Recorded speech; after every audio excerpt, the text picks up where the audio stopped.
So Kauai is amazing and the hikes are incredible, and there are some epic trails like the Kalalau Trail and the Ava Ava Puhi with insane views, but you don't need to do something overly difficult just to get the incredible views and the scenery. There are a lot of things that you can do under half a day that would still give you incredible experiences, things that are family friendly, that deliver big on the views and local history with much more minimal effort. I wanted to share some trails that are all easy and that are perfect if you're short on time or traveling with kids, or you just want to have a low-key day in nature. Number one is Stone Dam, which I consider more of an easy trail than it is a hike. The dam itself was built in the 1800s to irrigate sugarcane. Today, its stacked lava rock walls still hold back a calm, reflecting pool with 2 rope swings for fun once you arrive. The trail winds through old plantation lands where you'll enjoy shade, an optimal enchanted forest, and see beautiful mountain views.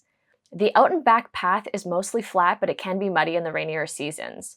You'll want to bring shoes you don't mind getting a bit muddy and mosquito repellent if they bug you. There aren't too many on the trail, but they'll be waiting to welcome you at the Stone Dam. On our last 2 visits, we actually saw horses on the trail on the way back, and one of them was pretty curious about us and let us pet it and feed it. It must live locally. It was such a cool and surprising encounter, and I was so surprised that it happened to us the second time we were at Stone Dam, so maybe this is more common than I think. Sightings are not guaranteed, but it was such an incredible bonus, and so lucky we were able to experience that twice. Number 2 is the Mahaulepu Heritage Trail. So starting at Shipwreck Beach, you can park at the public parking lot and follow the ancient dunes and sea cliffs for about 2 miles each way. You can do the whole 4-mile round trip or turn back at any point. The limestone formations here are unique on Kauai. Fossilized coral heads are embedded in the cliffs and the ocean views are incredible. In the early morning, we watch the sunrise from the cliffs.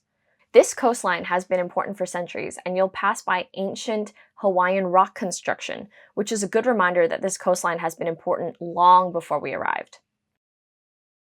If you continue to the end, you'll see the cave that once used to be open to the public. There's no shade, so start early or come a bit later and bring plenty of water. The trail is mostly packed sand and limestone, so good shoes or sandals with a strap are best.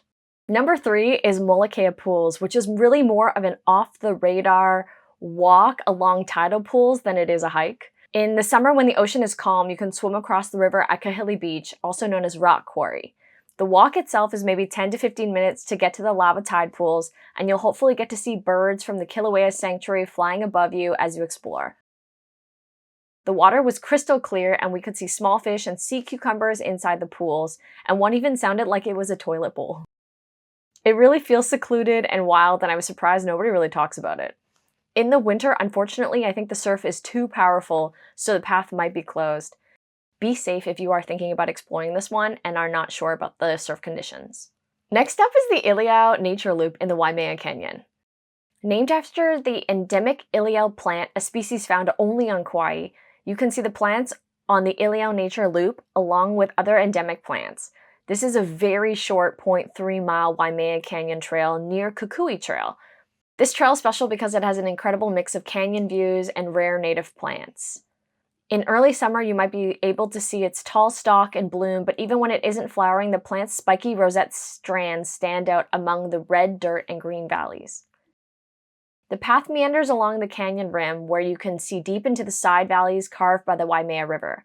Keep an eye out for interpretive signs that explain local trees along your path and listen for the bird calls of native birds. This is a very short and mostly level trail, so it's perfect for families, quick photo stops, or anyone wanting to experience Kauai's trails without the full-day commitment.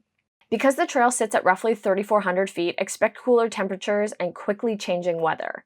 And if you are lucky enough to be there just as it rains, you'll be able to see a rainbow through the canyon.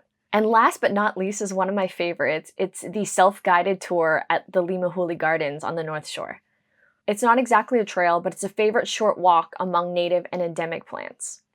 Open year-round, the path is well-maintained as it winds uphill through terraces where early Hawaiians cultivated taro, breadfruit, and medicinal plants.